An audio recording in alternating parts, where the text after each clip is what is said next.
The big space station floated in the dark between the stars. It was called Harmony Point. No one owned it. Both humans and the Vexari used it when they wanted to talk instead of fight.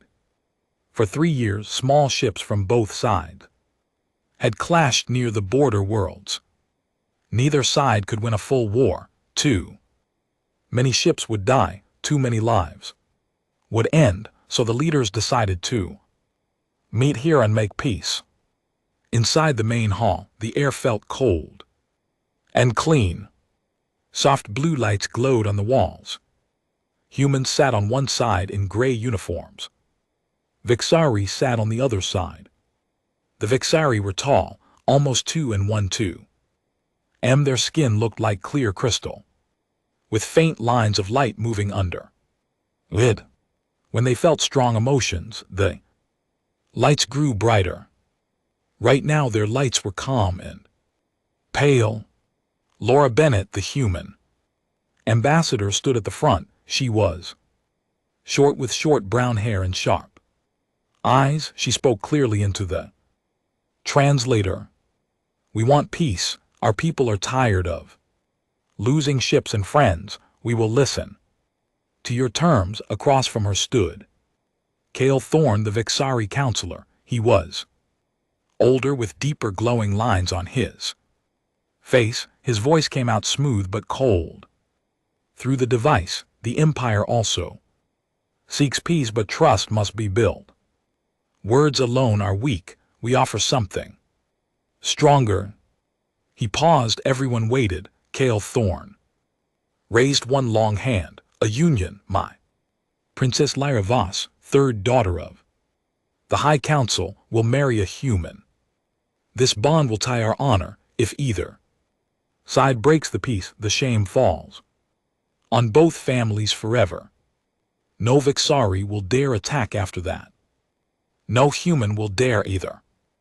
Whispers moved through the human side. Laura Bennett turned to her team. They talked quietly for a minute. Then she faced Cale again. We agree in principle, but we choose the human, and the wedding must be simple and fair. Cale nodded once. We will prepare the ceremony tonight. The fleets will watch through live feed. The galaxy will see. The humans left the hall to decide who would marry the princess. They did not want to send a famous general or a politician. That would look like a trick. They wanted someone normal, someone who stood for regular people. After a short debate, they picked Daniel Hayes. Daniel was 41 years old. He had short black hair with a little gray at the sides. His face had small scars from old fights. He used to be in special forces. Now he worked as a liaison officer, someone who carried messages between soldiers and diplomats. He did not talk much. He listened more. People said he was calm even when things went bad. When Laura told him, Daniel sat in a small room drinking black coffee. He looked at her for a long moment. You want me to marry an alien princess to stop a war? He asked. Yes, Laura said. It's symbolic. You don't have to love her, just stand there, say the words, and live on the same outpost for a while. It buys us time, real peace. Daniel finished his coffee. If it stops more kids from dying on border patrols, I'll do it. Laura smiled a little. Good, get ready. The ceremony starts in 4 hours. Daniel went to his quarters. A shower.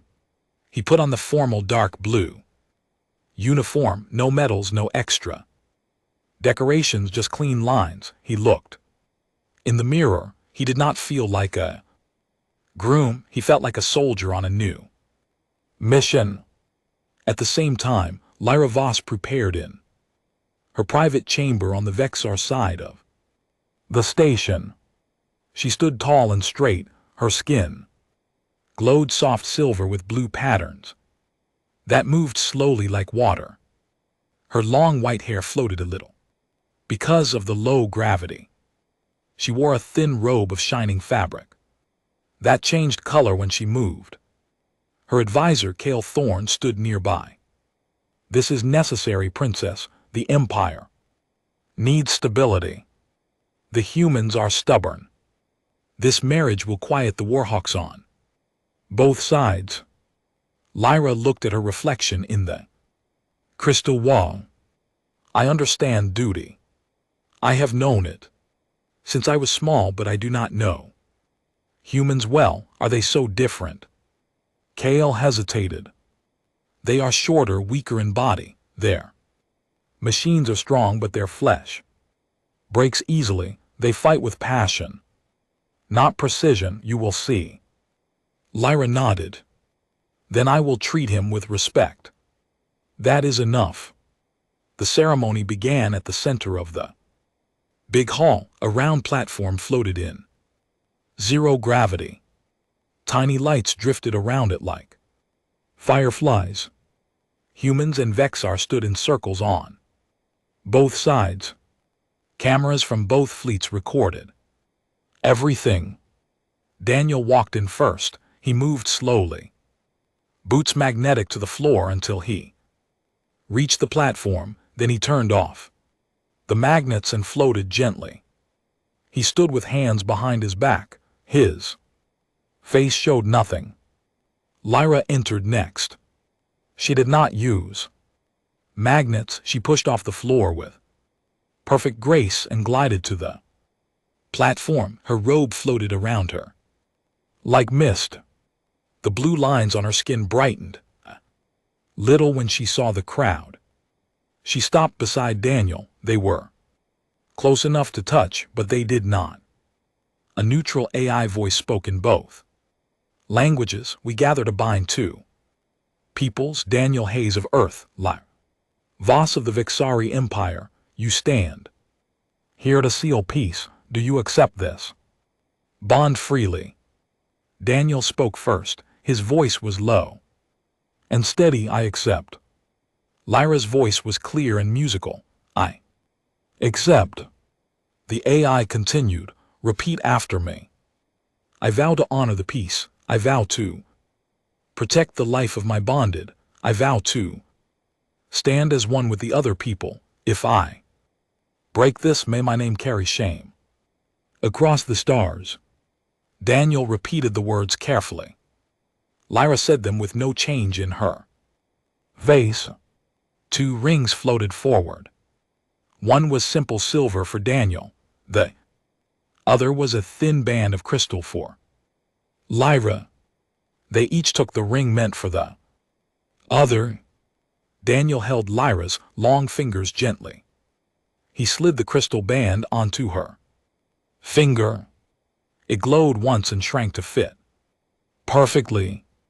Lyra took Daniel's hand. Her touch was cool. She placed the silver ring on his finger. It felt heavy and plain compared to hers. The AI spoke again. "The bond is made, peace is sealed. Let no force break what honor has joined."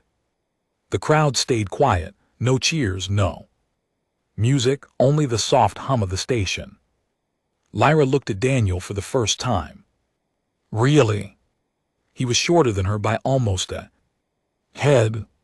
His shoulders were wide, but his body looked normal, not enhanced like Vexari warriors. His eyes were brown and calm. He did not smile. He did not look afraid. Daniel looked back at her. He saw the glowing lines on her skin move faster now. He saw her large violet eyes. He saw the way she held herself, straight like someone who never bent. He thought she looked strong, but lonely too. They floated there a moment longer. Then the platform lowered them to the floor. Gravity returned slowly. Cale Thorne stepped forward. The couple will move to the joint outpost on Saline Moon tomorrow. There they will live as symbols of peace. Laura Bennett nodded. We agree. The crowds began to leave. Vexari talked. Among themselves, some said the human looked small and plain next to their princess. Some said he seemed too quiet, like he had no fire. Humans talked too. They said Daniel would handle it. He always did. Daniel and Lyra walked out together down a long corridor. They did not speak. Their steps matched even though her legs were longer. At the door to their temporary quarters, Daniel stopped. I know this is not what you wanted, he said. I will respect your space. You don't have to pretend anything. Lyra turned her head, the lights on her cheeks flickered. Thank you, I will do the same. She went inside first. Daniel waited a few seconds, then followed. The door closed behind them. Outside, the stars kept shining. The fleets turned their ships away from the border. For now no one fired, for now peace held. But both sides knew it rested on two people who had just met, and on one quiet human who said very little. The transport shuttle left Harmony Point at dawn station time. It was a small ship, just big enough for Daniel Hayes, Lyra Voss and their two guards, one human, one Vexari. The trip to Selene Moon took 8 hours. Most of that time passed in silence. Daniel sat near a window. He watched the stars slide by. Sometimes he looked at Lyra. She sat straight in her seat, eyes closed, hands folded in her lap. The glowing lines on her skin moved slowly, like calm breathing. She did not speak. Neither did he. When the shuttle landed, the air outside was thin but breathable. Selene Moon had green fields now, thanks to human terraforming machines. A low gray building stood in the center. The Joint Diplomatic Outpost. It had wide windows, solar panels on the roof, and a small garden with earth flowers. 2 flags flew outside, the blue circle of Earth and the silver crystal of the Vexari Empire. A small team waited to greet them. Laura Bennett was there again. She smiled at Daniel. Welcome home for now. Then she bowed slightly to Lyra. Princess, your quarters are ready. Inside, the outpost felt simple, white walls, soft lights, furniture that worked for both species, chairs with adjustable height, tables at medium level. Daniel's room was on one side of a shared living area. Lyra's room was on the other. A door connected them, but it stayed closed. The first days were quiet. Daniel woke early. He did push-ups on the floor, 50. Then 100. He ran laps around the outpost in the weak gravity. His boots made soft thuds. On the path, sweat came fast. He liked the feeling. It reminded him he was still alive after years of sitting meetings. Liera watched him sometimes from her window. She saw the human run in circles, breathing hard. Vexari did not need to train their bodies this way. Their muscles were grown strong in vats. Their bones were reinforced with crystal threads. Exercise was for fun, not survival. She thought his habit looked strange, almost sad. One morning, Daniel fixed a broken light. In the hallway, the bulb had burned out. He stood on a chair, unscrewed the old one, and put in a new one from the supply box. No robots, no auto tools. Just his hands. Liera walked by and stopped. Why do you not call maintenance? She asked. Daniel glanced down. It's faster this way, and I like fixing things. She tilted her head, the blue lines on her neck brightened. Humans waste time on small tasks. Maybe, he said, but we learn from them. He finished and stepped down. The light came on steady. Liara looked at it then. At him she said nothing and walked away. In the evenings they ate together in the common room. The food was mixed human steak and potatoes, Vexari nutrient gels that tasted like sweet metal. Daniel ate slowly. Liara took small bites. They talked a little. How was your day? He asked once. Quiet, she said. I read reports from the Empire. Border patrols are calm, no incidents. Good, he said. That's the point. She looked at him. You do not ask about me, about my life. Before this. Daniel put down his fork. I figured you'd tell me if you wanted to. Liara's eyes narrowed a little. You are careful, like a soldier waiting for an order. I was a soldier, he said. Now I'm just trying to keep the peace. She nodded slowly. I was raised for duty. My sisters chose science or command. I was chosen for alliances. This marriage is my third assignment. Third? Daniel raised an eyebrow. 2 others failed, she said. Different species, different reasons. Both ended in treaties that broke. Later. Daniel leaned back, sorry to hear that. Do not be, she said. It is normal. Peace is fragile. They finished eating in silence. Days turned into weeks. Small problems came up. A Vexari supply ship arrived late. Daniel helped unload crates by hand, while the Vexari used floating drones. The workers stared at him lifting heavy boxes alone. One Vexari guard whispered to another. He moves like he enjoys the weight. Another time a storm hit the moon. Wind shook the outpost. Power flickered. Daniel went outside in a suit to secure loose panels. Rain hit his helmet hard. Liara watched from inside. She saw him tie ropes, hammer stakes, check seals. When he came back, water dripped from his suit. His face was red from cold. You could have waited, she said. Waiting lets damage grow, he answered. He took off the helmet. Better to fix it now. She looked at his wet hair and tired eyes. For the first time she felt something like respect. Not all yet. Just a small spark. One night they sat in the common room. After dinner, a screen showed news from both sides. Humans celebrated lower border taxes. Vexari showed images of new shield arrays. Everything looked peaceful. Liara spoke suddenly.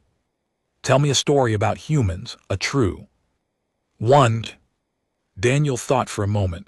Okay, long ago, before we left Earth, there was a ship called Endurance. It got trapped in ice near the South Pole. The crew lived on it for 2 years. No rescue came fast. They ate seals. They burned books for heat. The leader, Shackleton, walked across the ice with 5 men to find help. They crossed mountains no one thought possible. No machines, just ropes and will. They saved everyone. Not one man died. Her skin glowed brighter. That is extreme. Daniel shrugged. Humans are good at extreme. She looked away. Vexari would have used drones or waited for better weather. Maybe, he said, but sometimes you run out of drones and weather never waits. She did not answer right away. Then she said, your people scare me a little. Daniel looked surprised. Why? Because you keep going when everything says stop. He smiled for the first time. Small but real. That's not scary. That's just how we are. Liara stood up. I will rest now. Good night, he said. She paused at her door. Good night, Daniel. The door closed. Outside, the moon's small sun rose again. The Dardan flowers opened, a light wind moved the flags, the outpost stayed. Quiet, but something had started to change, not big, not loud, just a crack in the wall. Between them, Lyra began to notice Daniel more, the way he walked steady, never rushed, the way he listened without interrupting, the way his hands were rough from work, not soft like most diplomats. Daniel noticed her too, the way her lights changed when she was curious, the way she asked questions that cut straight to truth, the way she carried duty like a heavy crown but never complained. They were still strangers, still bound by treaty, not feeling, but the silence between them felt less empty now. One afternoon, a message came from the border. A Vexari drone had crossed into human space by mistake. It was small, no weapons, but it caused alarms. Laura Bennett called on the screen. "Can you two handle the talk? Smooth it over." Daniel nodded. "We'll take care of it." Lyra stood beside him. "We will." They worked together for the first time. Daniel wrote a calm response. Lyra added formal Vexari phrases. They sent it together. The drone was recalled. No shots fired. No anger grew. When the screen went dark, Lyra turned to him. "That went well." "Yeah," he said, "teamwork."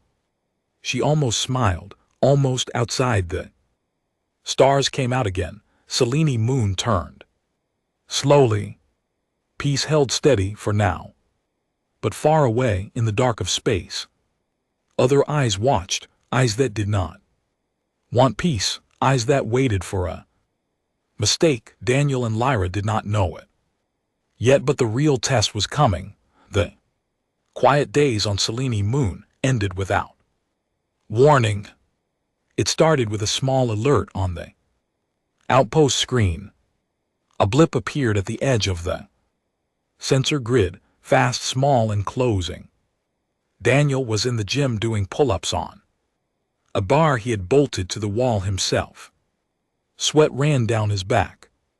Lyra sat in the common room reading report on crystal energy flows.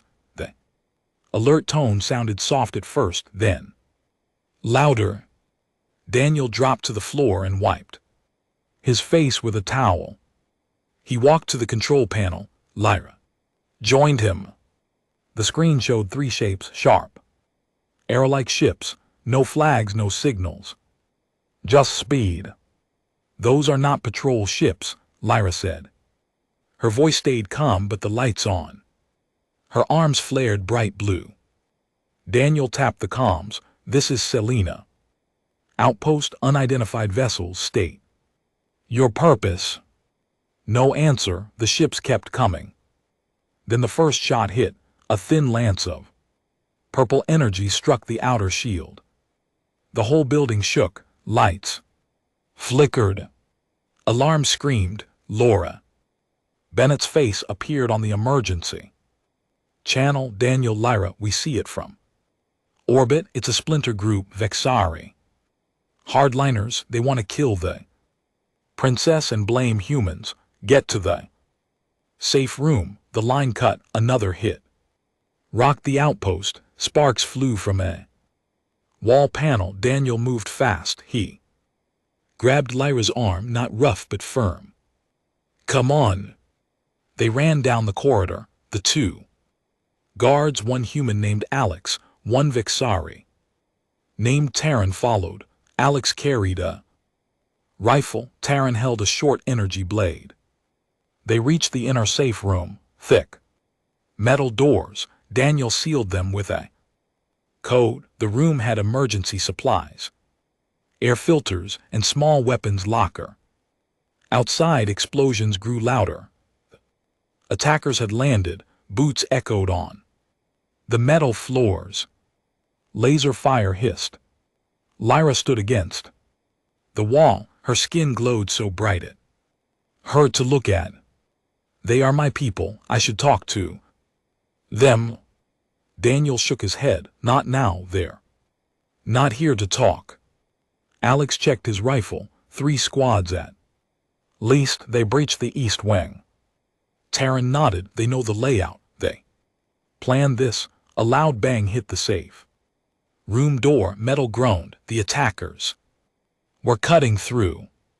Daniel opened the weapons locker. He took a heavy pistol and a combat knife. He handed Alex extra clips. To Lyra he said, "Stay back." She looked at him. "I can fight. I was trained." "I know," he said, "but let me go first." The door buckled. A hole appeared. Vexari face looked through, masked eyes. Cold, he fired. The shot hit Alex in the shoulder.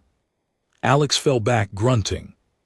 Daniel moved like he had done it 1,000 times. He stepped to the side, aimed and fired twice. The attacker dropped. Another one tried to push through.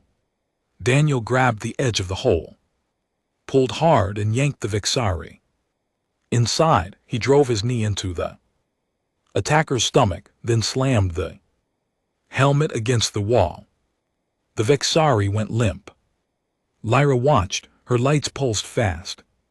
She had seen fights before, clean, precise, with shields and distance. This was different, raw, close, messy. More attackers came, 3 at once. They fired energy lances. The beams scorched the walls. Daniel rolled behind a crate. He popped up, shot one in the leg. The Vexari screamed and fell. Another charged with a blade. Daniel caught the wrist, twisted and snapped the arm. The blade clattered. He punched the attacker in the throat hard, fast. The Vexari choked and dropped. Taryn fought beside him. His energy blade flashed. He cut down one more, but another shot hit him in the chest. He fell hard. His lights dimmed. Daniel pulled him to cover. "Stay down." The room filled with smoke. Alarms wailed. Lyra moved forward. She raised her hands. A soft shield of blue light appeared around her. "Stop," she shouted in Vexari. "I am Lyra Vass. This is madness." One attacker laughed through his mask. "The princess is weak. The treaty is weak. We end it now." He aimed at her. Daniel jumped in front. The shot hit his chest. The armored vest took most of it, but the force knocked him back. Pain burned across his ribs. He grunted, stayed on his feet. The attacker stared. He should be dead. Daniel straightened. Blood trickled from a cut on his forehead. He breathed hard. Then he charged. He moved low and fast. The attacker fired again. Daniel twisted, took the shot on his shoulder. The smell of burned cloth filled the air. He kept coming. He grabbed the Vexari's rifle, pushed it up, and head butted the mask. Faceplate cracked. The Vexari stumbled. Daniel did not stop. He drove his elbow into the attacker's side, felt ribs give. Then he swept the leg. The Vexari fell. Daniel stomped on the wrist until the rifle broke free. Another attacker came from the side, tall, armored, with a heavy disruptor. He aimed at Lyra. She raised her shield higher. The beam hit it and spread like fire on water. Daniel ran straight at the shooter. No dodge, no fear. He slammed into the Vexari like a truck. They both crashed into the wall. The disruptor fired wild. Daniel grabbed the barrel, burned his palm, but held on. He twisted. The weapon bent. Then he pulled the attacker close and drove his fist into the throat, once, twice. The Vexari gagged and fell. The last 2 attackers hesitated. They looked at their fallen friends. They looked at Daniel, bleeding, burned, breathing like a bull, but still standing. His eyes were steady, no rage, just focus. One turned to run, the other dropped his weapon. Enough, he said, we yield. Daniel did not relax. He picked up a fallen rifle, checked it, and kept it ready. On your knees, hands behind your heads. They obeyed. Lyra lowered her shield, her lights flickered, dimmed, then steadied. She walked to Daniel. She saw the burns on his hands, the blood on his face, the hole in his vest where the shot had punched through padding. You took that hit for me, she said quietly. Daniel wiped blood from his eye. Part of the job. She reached out, her cool fingers touched his arm. No human should survive that. He gave a small, tired smile. We're stubborn. Outside, the sounds of fighting stopped. More ships arrived, loyal Vexari forces and human reinforcements. The splinter group was finished. Laura Bennett and a team of medics rushed in. They found the safe room. Open, bodies on the floor, 2 attackers kneeling, Taryn wounded but alive, Alex sitting up holding his shoulder, and Daniel and Lyra standing together. Laura looked at Daniel. You okay? He nodded. I'll live. Medics moved in. One tried to check Lyra. First, she waved him away. Him first. Daniel sat on a crate. A medic cut away. His shirt, burns on his chest and shoulder, bruises turning purple. He winced when they cleaned the wounds, but made no sound. Lyra stood close. She watched every move. When the medic put gel on the burns, Daniel hissed through his teeth. Lyra's hand rested on his shoulder. Light, careful. You did not have to fight alone, she said. I wasn't alone, he answered. You were there. She looked down. Her lights glowed soft. Silver now, not bright, not scared, just calm. The outpost was damaged, but it stood. The attackers were taken away in cuffs. Reports flew to both fleets. The splinter group had failed. The peace held, barely.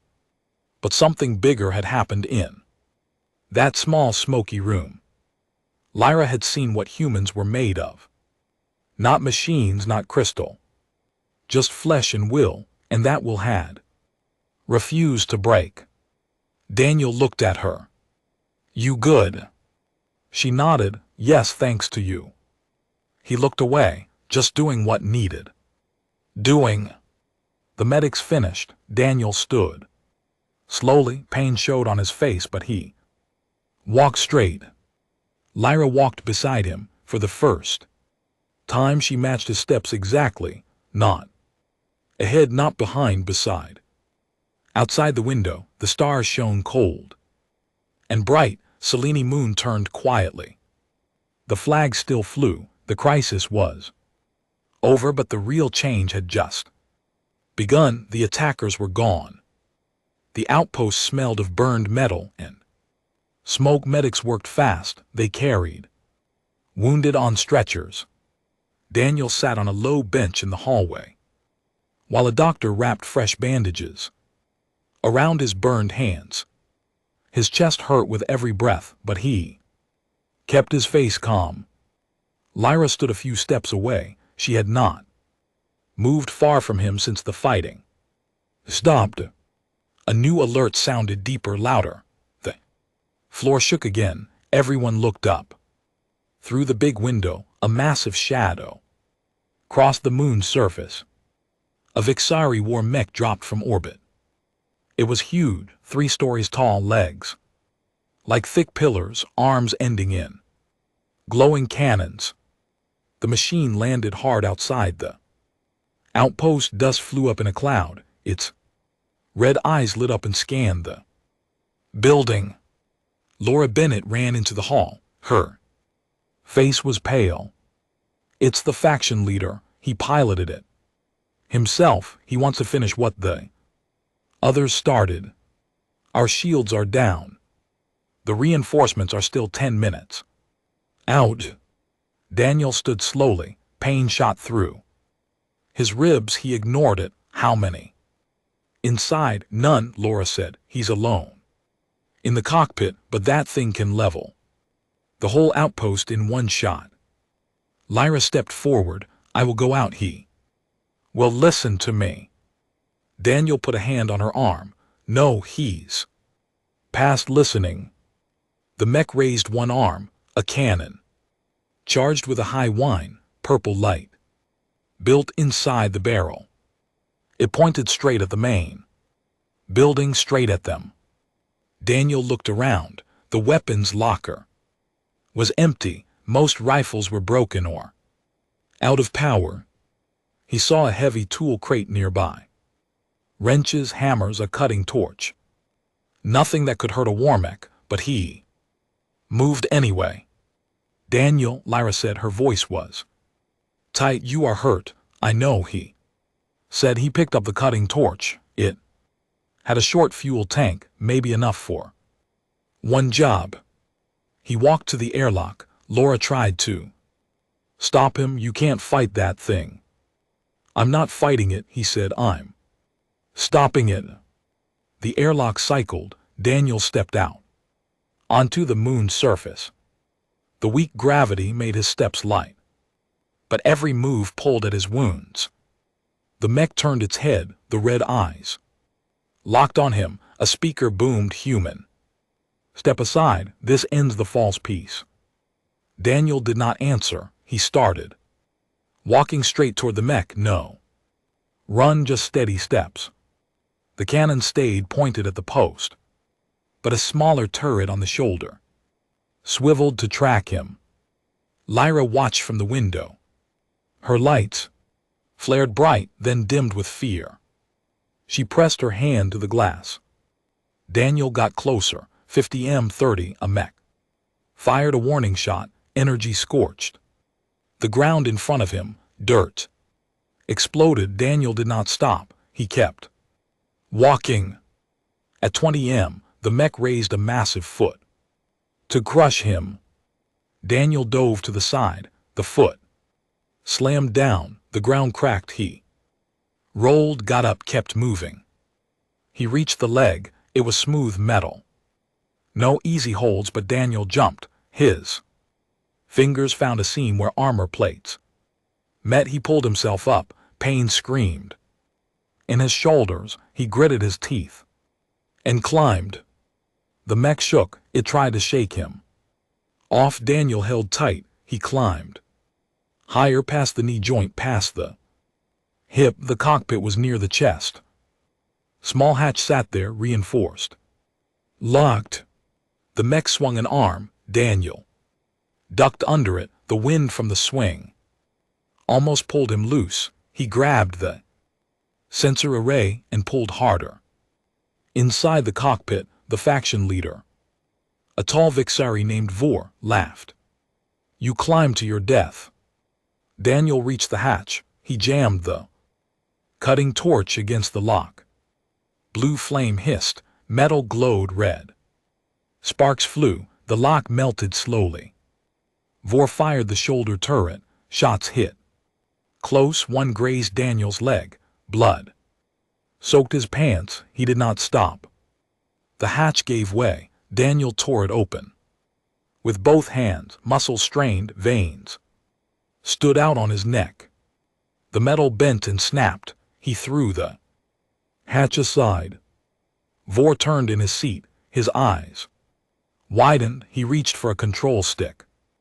Daniel lunged inside. He grabbed Vor's arm.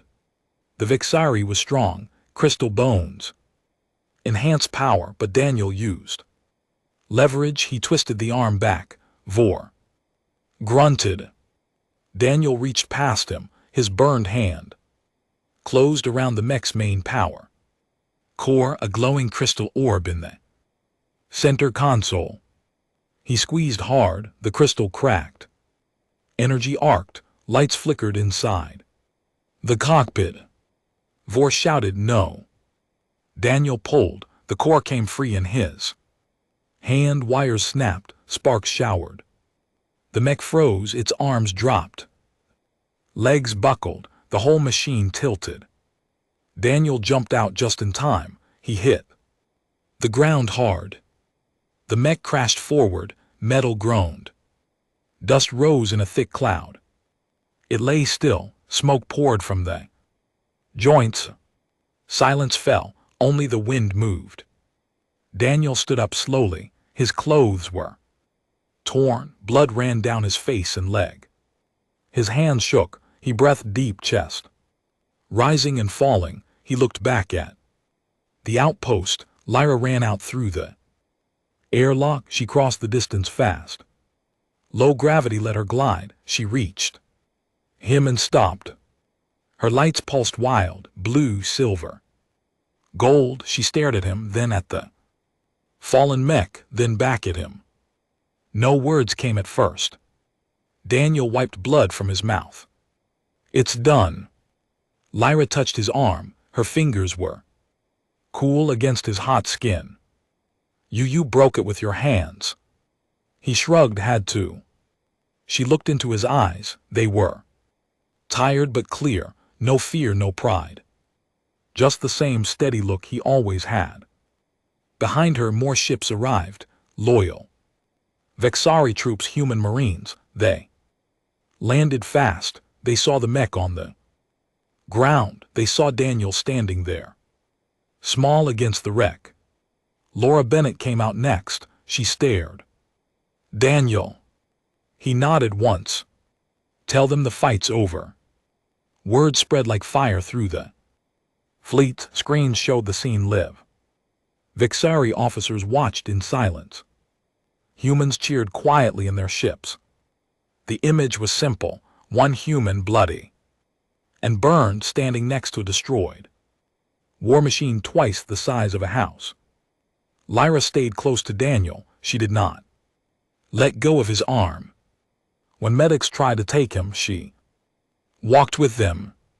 Inside the outpost, they laid him on a stretcher. He closed his eyes for the first time in hours. Liara sat beside him. A medic worked on his leg. She watched every stitch. Her light settled into a soft, steady glow. A Vexari council ship arrived soon after. Cale Thorne stepped out with other elders. They walked to the crash site. First they looked at the mech. They looked at the torn hatch. They looked at the human who had done it. Cale approached Liara. "Princess, what happened here?" She stood straight. "A human saved my life again, and he saved the peace with nothing but his body and his will." Cale looked at Daniel. The human slept. Now under painkillers, his face looked peaceful despite the bruises.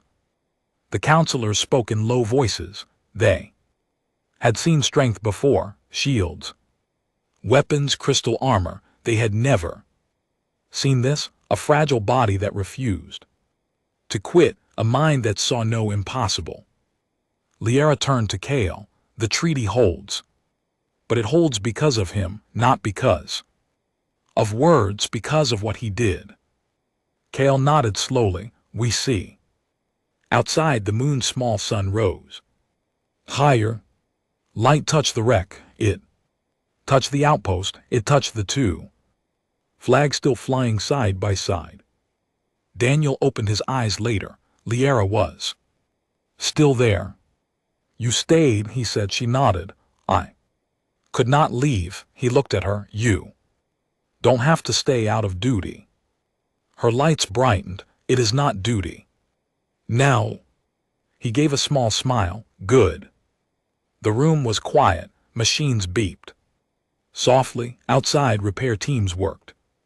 Ships patrolled, but inside something new had started. Not a grand speech, not a ceremony, just two people in a small room. One human, one Vexari, bound first by treaty, now by something stronger. The galaxy watched, and for once no one had words. The repair teams worked Through the night on Selene Moon, sparks flew from welders fixing the outpost. Walls, cranes lifted pieces of the broken Warmech away. The air smelled of hot metal and ozone. Inside the medical bay, Daniel Hayes lay. On a narrow bed, machines beat softly. Around him, his burns were covered in white gel. His leg had stitches, a drip-fed pain. Medicine into his arm, he slept most of the time, body too tired to stay awake. Lyra Voss sat in a chair beside him. She had not left since the medics brought him in. Her robe was still dusty from the fight. Outside, the glowing lines on her skin moved slow and steady now, like a heartbeat. She watched his chest rise and fall. Every so often she reached out and touched his hand, light, careful, like she was afraid he might break. Hours passed, dawn came, soft light came through the window and fell across the bed. Daniel opened his eyes. He blinked a few times. Then he saw her. "You're still here," he said. His voice was rough. Lyra nodded. "I could not leave." He tried to sit up. Pain stopped him. He lay back again. "You don't have to watch me like this. I'll be fine." "It is not duty," she said quietly. "Not anymore." Daniel looked at her. Her violet eyes were steady. The lights on her cheeks glowed a warm silver. He gave a small smile. "Good to know." A knock came at the door. Laura Bennett stepped in. Behind her walked Cale Thorne and 3 other Vexari counselors. They wore formal robes. Their faces were serious. Cale carried a small crystal tablet. Laura spoke first. "Daniel, how are you feeling?" "Like I got hit by a truck," he said, "but alive." Cale stepped closer. "We came to speak with both of you. The fleets are waiting. The council has seen the recordings. They have seen what happened." Daniel looked at Cale for a long moment. "Human, you fought without weapons, without shields, without fear. You tore open a Warmech built to destroy armies. You did this to protect one life, my princess, and to protect a peace that many of us thought was weak. We do not understand how a body so small can hold such strength." Daniel shrugged a little. "It hurt. I just did what needed to be done." Cale turned to Lyra. "Princess, your words carry weight now. The Empire listens." Lyra took a slow breath. "Then hear this. The treaty was made as a symbol, a marriage to stop war. But symbols are empty if there is no truth behind them. I have seen truth in him." She looked at Daniel. "He is not like us. His strength is not in crystal or machines. It is in his refusal to stop, in his choice to stand when everything says fall. That is power we do not have. That is what saved me. That is what saved the peace." The counselors looked at each other. One of them, a woman with deep gold lines on her face, spoke. "We have always seen humans as fragile, short-lived, chaotic. Now we see something else. Something we must respect." Cale nodded. "The Splinter faction is broken. Their leaders are in custody. No more attacks will come. The Empire honors this bond. Not because we must, because we choose to." Laura smiled. "Earth feels the same. Fleets are standing down. Trade routes are opening. The border is quiet." Daniel listened. He did not say much. He just nodded once. Cale placed the crystal tablet on the table. "This is the new accord, signed by the High Council. It goes beyond the marriage, full alliance, open borders, and a promise. No Vexari will raise a hand against humanity again. Not while this memory lives. Lyra took the tablet, she read it, then she pressed her thumb to the crystal. It glowed and sealed her mark. She handed it to Daniel. He looked at it. I'm no counselor. You are now, Laura said, by what you did sign it. Daniel took the tablet. His hand shook a little from pain. He pressed his thumb. Down the crystal flashed green. Done. Cale bowed slightly. Thank you both of you. The counselors left. Laura stayed a moment. Rest, Daniel. We'll handle the rest. She left too. The room was quiet again. Lyra sat back. Down, she looked at Daniel. You did not speak much, she said. Didn't need to, he answered. You said it all. She smiled, a real smile, small but warm. I meant every word. Daniel looked out the window. The moon's surface looked peaceful now. No smoke, no fire. Just stars and quiet. Things will change, he said. Yes, Lyra said, for both our peoples. He turned back to her and for us. She reached out and took his hand. Her skin was cool, his was warm. I do not know, but I want to find out.